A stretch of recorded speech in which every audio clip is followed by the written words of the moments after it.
Chapter 22 of Her Love from Above, flooded with emotions. Ava sat beside Charlie's bed, holding his hand for assurance, although she wasn't sure if it was for his assurance or her own. They had both been the target of an evil man, and somehow they had survived, or at least she had survived. Johnny's survival was still in question. After Charlie and the others left the hospital earlier that evening, she was allowed to stay in the ICU at his bedside. So far, everything seemed to be going fine. The doctor told her that it was her voice that mattered, not necessarily what she was saying. He said if Johnny could hear a familiar voice, preferably the voice of someone he liked, it might give him the necessary will to fight for his life. Thus, she had kept a steady dialogue running for what seemed an eternity. First, she spoke softly about her childhood before her mother passed away. Then she switched to stories of her teen years. She shared how she ended up on the wrong tour bus while traveling with her 10th grade class to the Maika State Park near the Gulf of America, how she had fallen asleep during that trip, and how she had awakened to the ocean on the wrong side of the bus. Somehow, and to this day she wasn't sure how, she had ended up at Force Pierce on the Atlantic Ocean. No one was ever able to figure out how she was transferred from one bus to the other while sleeping, and to this day, she told Johnny, she wondered if someone had drugged and moved her as a joke. After Ava had shared every story she could think of, she began singing. Finally, when her voice was so hoarse it was barely audible, she reverted to softly reciting nursery rhymes. Eventually, when her voice was nearly spent, she squeezed Johnny's hand and said, "I'm here, Johnny. You're not alone. I'd tell you another story, but I'm afraid my brain has shut down. I can't think of any more, and my voice is too sore to keep singing. If you're listening, please know that I'm still here. I haven't left you. I'm just being quiet for a bit." She laid her head down on the bed beside him. "I'm so tired," she whispered, but her tiredness wasn't from a lack of sleep. It was from years of emotional, mental, sexual, and physical abuse. "So tired," she repeated. "Jesus, it's been so many years since I've felt safe. And now?" She closed her eyes without finishing her statement and faded into oblivion. Ava wiped the dishwater from her hands as she stared at the burned pot. Sweat dripped down her face. How was she going to explain the destroyed pan to Ed? He would be furious. The bruises on her arm were still visible, and the ones under her chin that swept toward her shoulder and up beyond her hairline were even darker. Her body couldn't physically take much more, not until her current bruises healed. She stuck her hand back into the warm dishwater and continued scrubbing while considering her situation. When she ran out to move the sprinklers, she wasn't expecting the mailman to stop and question the bruises. She thought back to what he'd said. "Haven's Rest," she whispered to herself, while scribbling down a phone number on a personal card and forcing it into her hand. He'd spoken of a place called Haven's Rest, where battered women could hide from their abusers. One phone call, he told her. One phone call could change her life forever. By the time Ava was able to persuade him to not call the police, the bacon was burned. Now, the entire house smelled like smoke, and soon Ed would be home for lunch. How would she explain the smoke and burned pan? She certainly could not tell him about the mailman. She thought about the card in her pocket. "Haven's Rest," she again whispered, hope blossoming in her spirit. Perhaps there was still a way out for her. "Ava," Teasel said, "you're dreaming. That was your past. You don't need to worry about him any longer. Right now, you need to wake up. Johnny needs your help." Ava brushed her hair from her eyes as she stared at the burnt pan. Perhaps he wouldn't realize it was gone if she threw it away. Suddenly, her attention was drawn to her hand. It felt wet, yet she had just dried it. Why was it wet? "Ava," Teasel again urged, touching her forehead, "wake up." As Ava tried to understand why her hand was wet, blood appeared on her arm. "That's right, Ava," Teasel probed. "It's blood, not water." With a start, Ava jerked her head off the hospital bed. Somehow, she had fallen asleep. She looked down at Johnny, who was sleeping soundly, but something was darkening the sheet beneath him. She reached forward and rubbed the darkened spot to feel warm liquid. Blood, she thought. She jerked back the curtain to allow more light into the small cubicle. "Blood!" she panicked, yelling toward the nurse's station. "Help! He's bleeding!" Moments later, an alarm sounded in the ICU, and 3 nurses were rushing in her direction. "I don't know what happened," Ava panicked. "He was fine when I fell asleep. When I awoke—" The nurses hurried past her without saying anything as the words, "Dr. Hamilton, you are needed in the ICU. Dr. Hamilton, you are needed in the ICU," sounded over the intercom. A nearly blinding light reflecting through a tunnel swirled above Johnny's head as his body lifted upward toward the ceiling. "We're losing him," he heard someone beneath him call. He could sense the panic and wondered who they were talking about. Who were they losing? A bright figure appeared between him and the tunnel. The figure was that of a man, or at least it was akin to a man. His brown skin illuminated, making it appear lighter than reality, and a brilliant white robe hung from around his body. "Are you sure you want to go?" the being asked. Johnny was surprised by the question. Go where? He wondered. He looked behind the being and saw his grandfather's form approaching. His heart lifted in joy. His grandfather had been a wonderful man of faith, a blessing to all who met him. "Gramps," he said. "Are you sure?" the being repeated. His grandfather smiled at him, then shook his head, indicating no. "Not now, my child," he softly spoke. "Your time is not yet." Johnny wanted to go with his grandfather, to leave the trials of this world behind, but he knew that decision would not be best. "No," he said to the being as his grandfather's figure slowly vanished. "No, I am to stay." "Okay," the being stated. Johnny felt his body jolt before blackness set in. A tear moistened Ava's cheek before dropping onto the white sheet of Johnny's bed. She had only known him for a few days, yet she felt completely comfortable in his presence. He was a good man who deserved a full and bountiful life. She would never marry again, but she thought he might. If he began his healing journey at Haven's Rest, where people understood what he was going through, he would probably choose to date, marry, and possibly have children. He wanted children. He'd said as much the evening before at the lodge dinner. He'd initially believed that Madison wanted them too. But now that he understood the character traits of a narcissist and realized that she fit that bill perfectly, he wondered if she had also been lying about that. After all, to catch their prey, they mirror what they believe their intended victim wants in a mate. Ava recalled the sick expression on Johnny's face as he told her about a receipt he had found in Madison's vehicle a few weeks earlier. It was from an abortion clinic, and Madison's name was listed as the patient. At that point, he was both furious and sickened. He couldn't imagine her killing his child, but then he began considering the facts.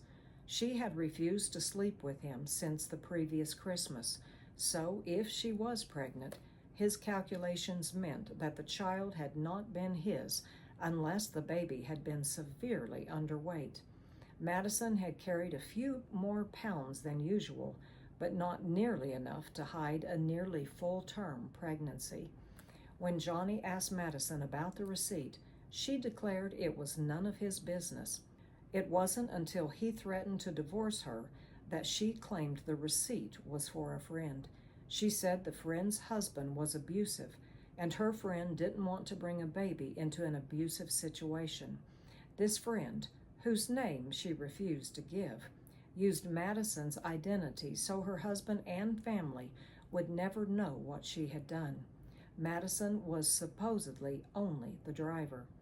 At that time, Madison's story made sense.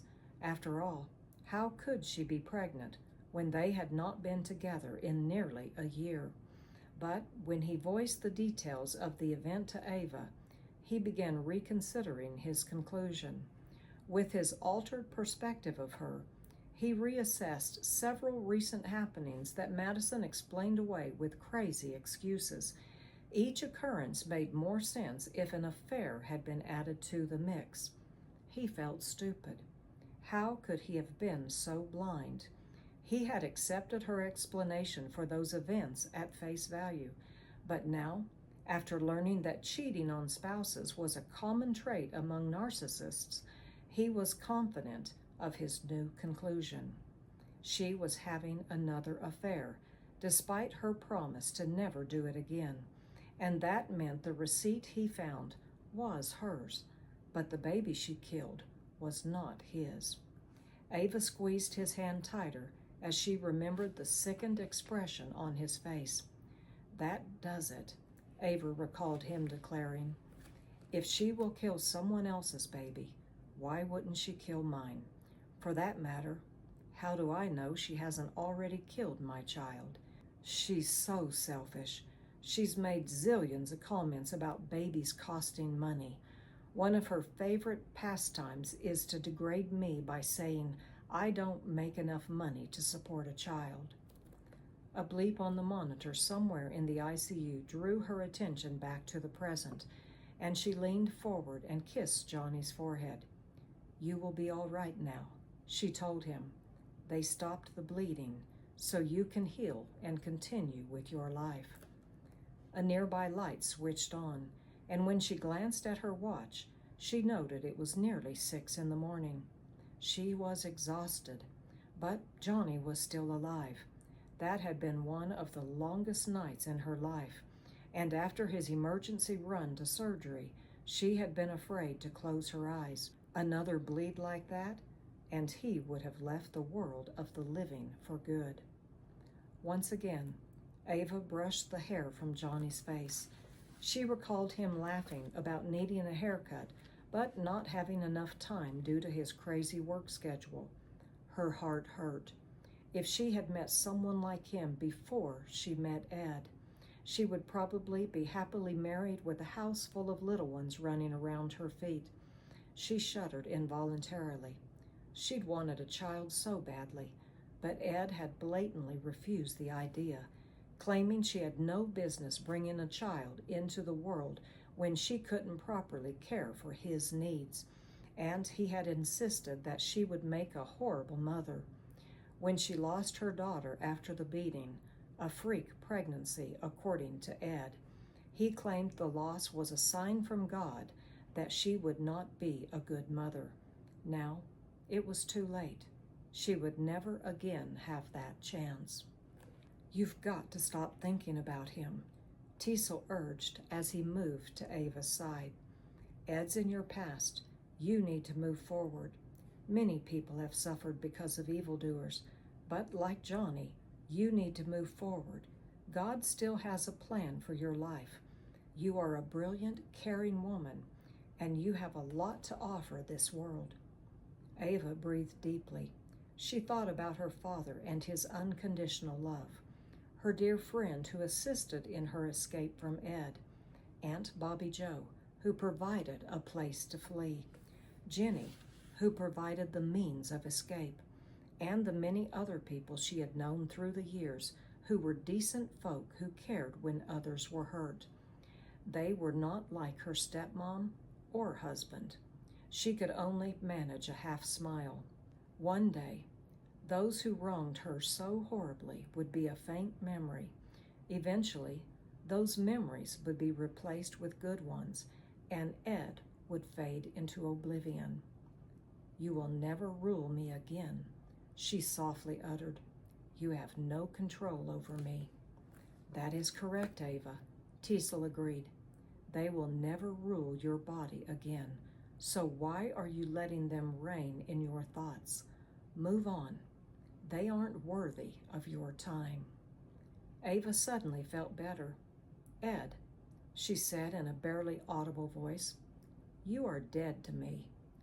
She sensed a heavy load lifting from her shoulders, and peace took its place. She felt so relieved that she almost laid her head on the side of Johnny's bed to rest, but then she remembered waking up to the blood-drenched sheet. She did not want to fall asleep until he awakened, and she knew he was safe. "It's okay, Ava," Teasel said. "Johnny's okay now. Lay your head down. I'll awaken you if anything goes wrong." Ava's head seemed to grow heavy, so she laid it on the white hospital bed with no intention of sleeping. When Teasel noticed her determination to stay awake, he touched her temple softly. A flash of light sparkled as his finger worked its magic. Ava's eyes fluttered closed. She stubbornly opened them and raised her head while attempting to remain awake, but even with her head lifted from the bed, she fought to keep her eyes open. Teasel's angelic touch was overcoming her will to keep watch. As her eyes fluttered closed for a second time, Teasel guided her head to the mattress. "Sleep, sweet thing," he urged. "Sleep. I'll stand watch until you awaken. Let tomorrow take care of itself." Clare tossed and turned in her sleep. What a day it had been. When she and Charlie returned from the hospital, they listened in on a call Jenny received from an FBI agent concerning Almond. The agent had been surprised to discover she was still alive. She shared her story with him, including how she reported Alma for beating her, and how, instead of receiving help from the law enforcement officers in their town, someone in the office had notified Almond of the report. After hearing her story, the agent was encouraging. They had been searching for her since the death of Almond's second wife, but they thought they were searching for a corpse. Given her situation, he assured Jenny that fleeing all those years earlier had been the right move. He believed that had she stayed, she would have been Almond's first murder victim. It was only a matter of time before he took her into the mountains on that fateful hiking trip. By the time Jenny had finished telling her story to the agent, she could hardly speak. Many years' worth of pent-up emotions had poured from her heart. She was saddened to hear of the supposed accidental death of Almond's second wife, a woman she once called her friend, and that his current wife, Trista, had been to the hospital with serious injuries on multiple occasions. With this being his third wife, the doctors at the hospital knew of the situation and had tried to get her to speak with them. But she was too frightened, always insisting that she had either walked into Almond and fallen backward before tumbling down the stairs, or walked into a wall during the night. Once, she even claimed she had accidentally hit herself in the eye while trying to swat a fly. Of course, they all understood why her tongue was tied. Fear of death is a strong motivator, and in this situation, it would triumph logic. The agent was hoping that if Jenny agreed to meet with Trista to share her story and offer her sanctuary at Haven's Rest, perhaps she would be willing to testify against him, especially since Almond was now going down for a host of additional criminal acts. By the time Jenny hung up the phone, she felt much better about the situation. The agent had said they would mislead Almond into believing Madison was wrong about her whereabouts. They were also going to inform Madison that she was on Almond's hit list, perhaps even offer her a reduced sentence if she admitted on stand that she mistook Ava for Jenny. They would give Madison a believable story about how she learned of Jenny's disappearance, Almond's search for her, and how she decided to use that to rid herself of Johnny. He promised Jenny that if she would testify, she could testify while using a disguise, and they would do everything possible to keep her location secret. And with Ava being the one witness at Almond's trial, it would be easy for Almond to understand how Madison could honestly have mistaken her for Jenny. After all, 15 years earlier, the last time Almond saw Jenny, she did look a lot like Ava. As a result of the evening's events, Clare went to bed with concern for Johnny's welfare and the agent's call fresh on her mind. She tried to sleep, but her night was anything but restful.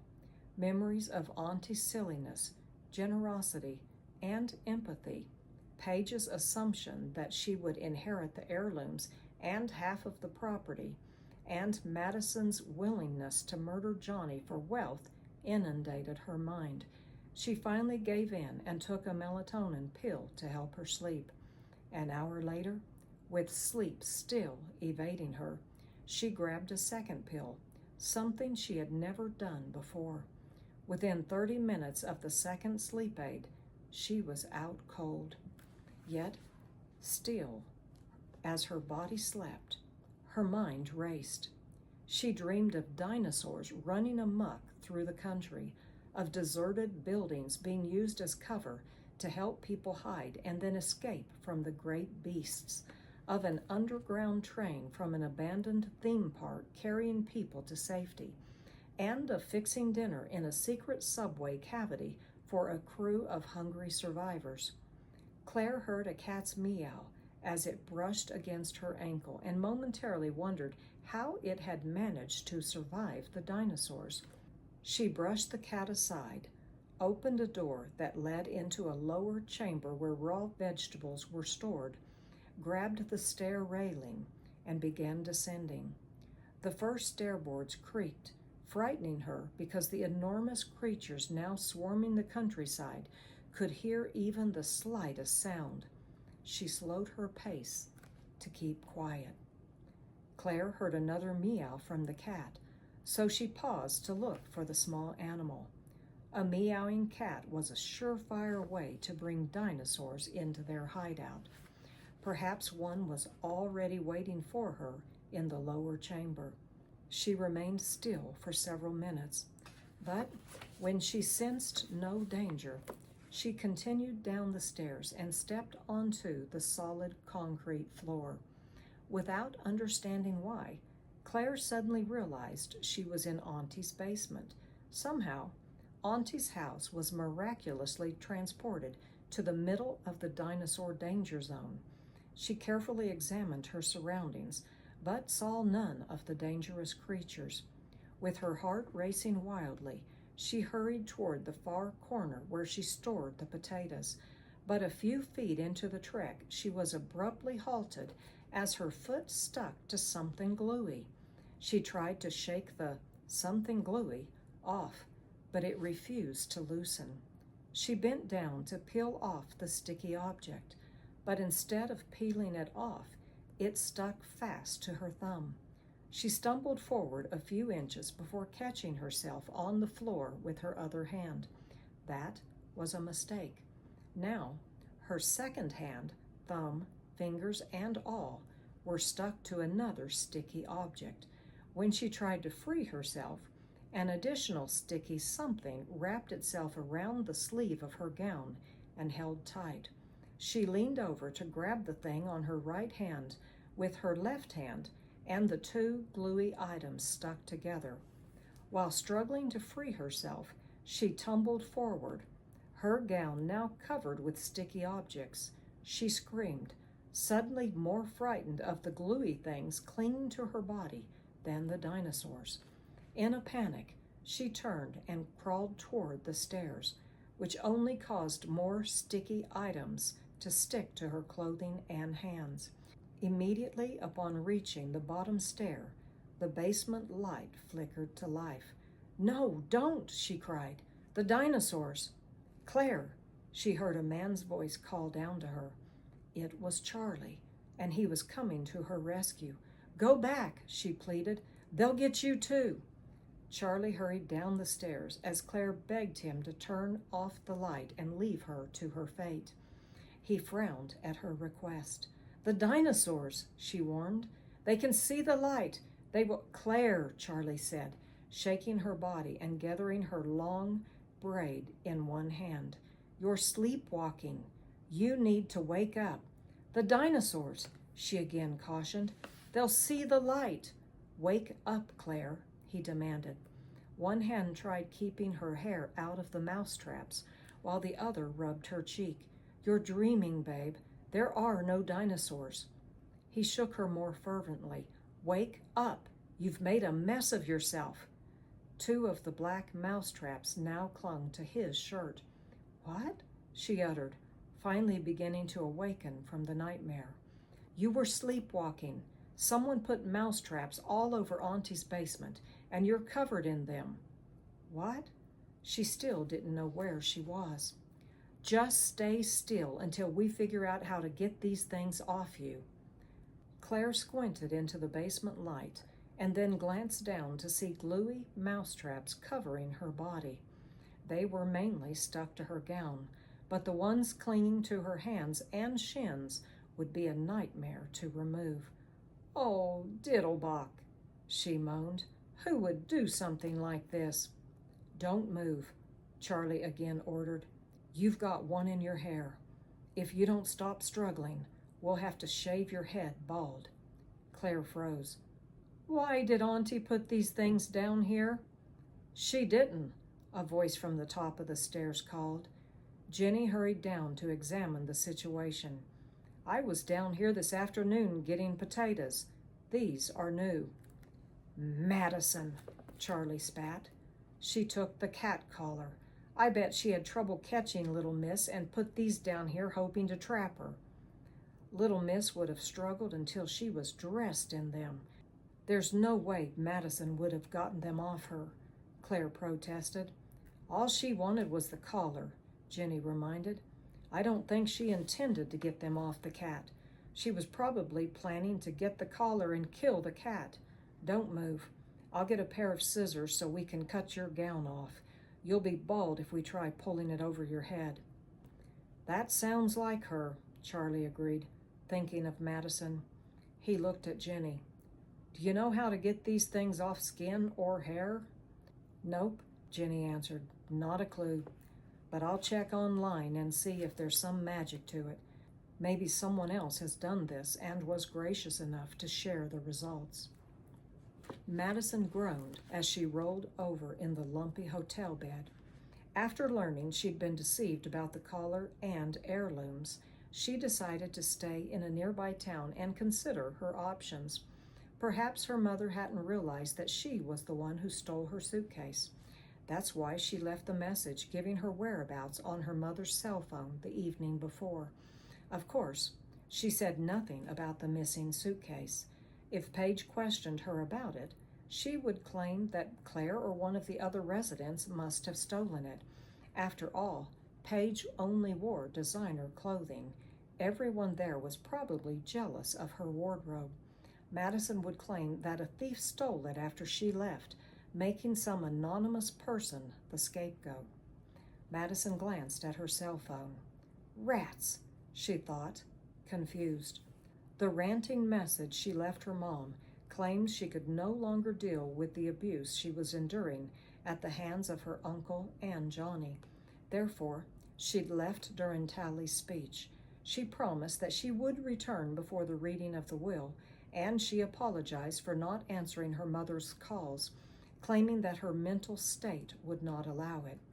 She tossed her cell phone aside, threw off the nasty bed covers, rolled to the side of the bed, sat up, and glanced again at her phone. Why had her mother not returned her call? Madison screamed in frustration, then rubbed her face with her hands. Okay, she said to herself. We've still got the reading of the will. I'll get some of Mom's portion and the life insurance money. No one can steal that from me. The news, she suddenly exclaimed, angry that she had not thought of it sooner. If Almond had taken care of both Johnny and Jenny the evening before, as expected, then it would surely be a significant story in such a rural area.